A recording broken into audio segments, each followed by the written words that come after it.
আসসালামু আলাইকুম এভরিওয়ান। গরমে কিন্তু একদম নাজেহাল অবস্থা। আর এই গরমে যদি দুপুরবেলা এরকম ঠান্ডা ঠান্ডা একটা কাঁচা আমের শরবত খাওয়া যায় তাহলে কিন্তু মন প্রাণ একদম জুড়িয়ে যাবে। তো আজকে তৈরি করে দেখাবো খুব সহজভাবে কাঁচা আমের শরবত। আশা করছি আমার আজকের এই কাঁচা আমের শরবত রেসিপিটিও আপনাদের কাছে ভালো লাগবে। কাঁচা আমের শরবত তৈরি করার জন্য আমি এখানে মাঝারি সাইজের 3টা কাঁচা আম খুব ভালোভাবে সিদ্ধ করে নিয়েছি। এবার আমগুলোকে ভালোভাবে ছিলে নিব। উপর থেকে খোসাটাকে টান দিলে কিন্তু দেখবেন খুব সুন্দরভাবে উঠে আসবে। তো সবগুলো আমের খোসা ছাড়িয়ে নিয়েছি। এবার আমের আটি থেকে আমগুলোকে আলাদা করে নিব। আমটা যেহেতু গরম অবস্থায় আছে তাই আমার ধরতে একটু সমস্যা হচ্ছিল। তো আটি থেকে আমগুলোকে ছাড়িয়ে নিয়েছি। এবার একটা ব্লেন্ডারে জারে নিয়ে নিচ্ছি আর দিয়ে দিচ্ছি একটা কাঁচামরিচ। 3টা আমের জন্য কিন্তু একটা কাঁচামরিচের ঝালই একদম পারফেক্ট ছিল। আর দিয়ে দিয়েছি 1/4 কাপের মতো হবে ধনে পাতা কুচি, 1/4 কাপের মতো পুদিনা পাতা, 1/4 চা চামচ দিয়ে দিচ্ছি সাধারণ লবণ, 1/4 চা চামচ দিয়ে দিচ্ছি বিট লবণ। তবে লবণটা আপনারা কিন্তু টেস্ট অনুযায়ী কমিয়ে বাড়িয়েও দিতে পারেন।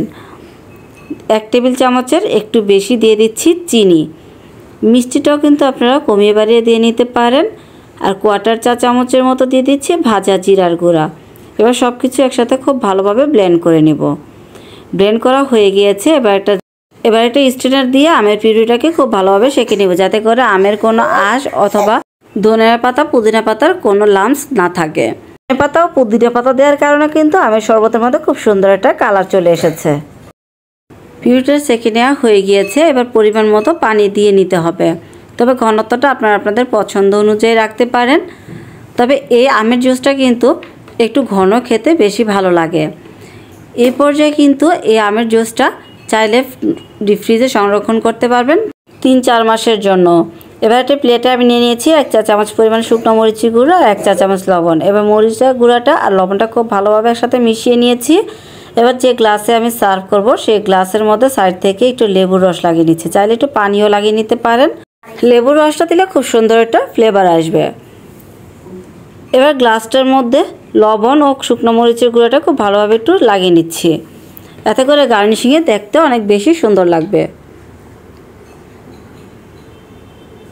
2টা গ্লাসে আমি এরকম করে লবণ মরিচটা লাগিয়ে নিয়েছি। এবার গ্লাসের মধ্যে আমি কিছুটা বরফ কুচি দিয়ে দিচ্ছি।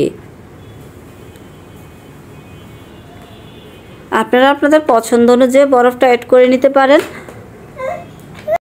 আমি 4-5টা বরফ কুচি দিয়ে দিয়েছি। এবার এর মধ্যে দিয়ে দিচ্ছি তৈরি করে রাখা আমের শরবত।